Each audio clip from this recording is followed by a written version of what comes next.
Cool. I think everybody's dreamed at some time or another of being an FBI agent. It's a pretty cool job. And when you talk about the headquarters of the FBI downtown here on Pennsylvania Avenue, it used to be the most popular tour that the public could do.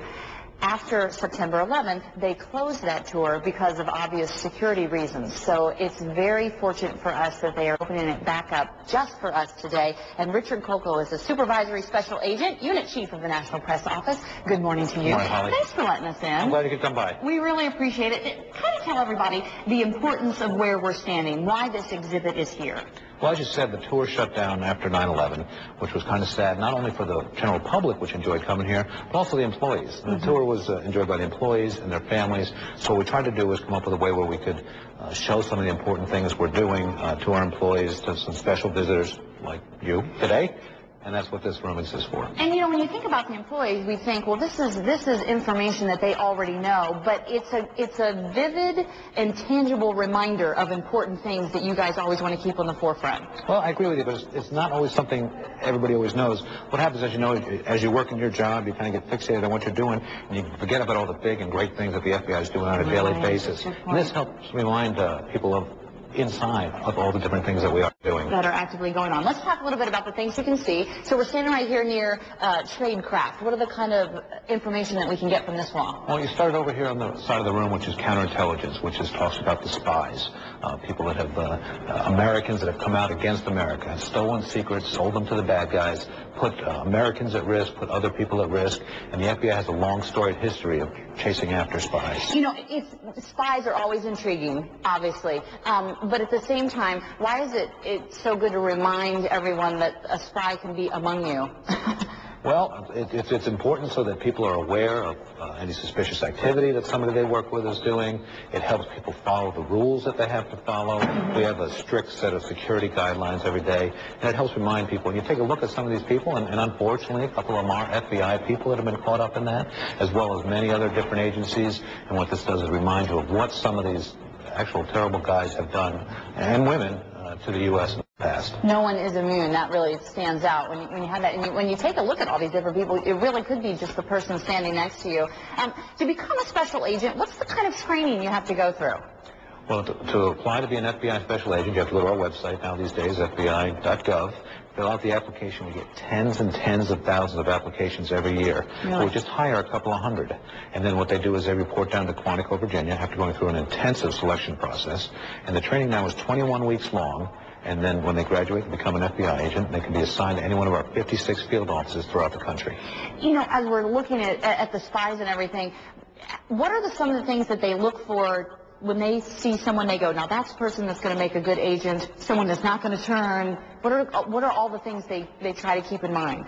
Well, that's kind of changed over the years. I mean, in the old days, they wanted lawyers and accountants, and then for a long period of time, they wanted cops and military folks. And today, they want a little bit of everything. They're also looking for people with language skills, intelligence skills, computer skills, science skills, like DNA analysis. And what they're trying to do is draw on people from several different academic and professional backgrounds and turn them into FBI agents. Soccer moms. Soccer moms. Hey, what's your favorite spy movie? Or favorite FBI movie? My favorite FBI movie was the FBI Story with Jimmy Stewart, the 1950s one, which just showed the good old FBI in the old days, but it was a great movie. The real deal. I'm going to rent it. All right, sir. Thank you much. Thanks, appreciate it. I went ahead and put on the official FBI issued jacket because I figured this is my only shot. Actually not, though, because you know what? To be an FBI agent, you have to be to be hired, you have to be between the ages of 23 and 37. I have to be hired by next April if I want to make it in, but they are still and always looking for a few good men and women if you happen to be a little younger than me. Special Agent Kolko is joining us again, and this time we've come over to the counterterrorism side because obviously this is such a big part of what you all do now. And you and I were chatting, and you said that the FBI is now in 60 countries. That's right. The FBI is in 56 field offices around the country. We have 101 joint terrorism task forces, which are FBI agents, state, local, and other federal officials working together to conduct terrorism investigations throughout the United States.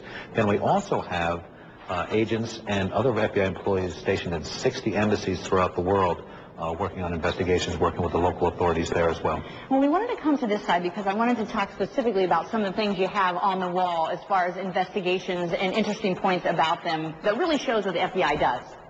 Well, starting right here, this was a famous or infamous terrorism event when Eric Robert Rudolph exploded a bomb at the Atlanta Olympics in 1996, then went on to attack a couple of women's clinics, and unfortunately an off-duty police officer was killed in Alabama, and then there was a 5-year manhunt before he was finally caught by a local official. And you worked on that case? I worked on that case. And what's the biggest challenge for that case?